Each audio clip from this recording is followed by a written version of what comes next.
పదే పదే తిరుమల తిరుపతి దేవస్థానం తరపున ఒక ప్రకటన చేస్తుంటది.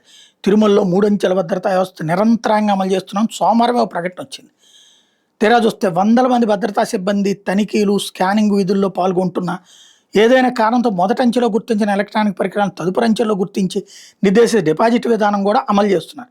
కానీ ఆదివారం ఓ భక్తుడు వైకుంఠం క్యూ కాంప్లెక్స్కి మొబైల్ ఫోన్ తీసుకొచ్చి అంటే రెండో అంచె డౌన్ స్కానింగ్ పాయింట్లో కూడా గుర్తించి మొబైల్ ఫోన్ స్వాధీనం చేసుకున్నారు. కానీ మెయిన్ అక్కడ జరిగింది ఏంటంటే వైకుంఠం క్యూ కాంప్లెక్స్లోని కంపార్ట్మెంట్లోకి సెల్ ఫోన్తో ప్రవేశించి ఆ ఫోన్తో వీడియోని తీసి సోషల్ మీడియాలో పోస్ట్ చేశారు.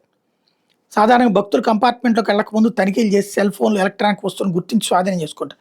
అయితే ఆ భక్తుడు తనిఖీలు దాటుకుని ఫోన్ తీసుకెళ్ళడం అన్నది ఇప్పుడు బయటపడింది. అధికారులు సోషల్ మీడియాలోనే ఆ పోస్ట్ని అయితే తొలగించారు.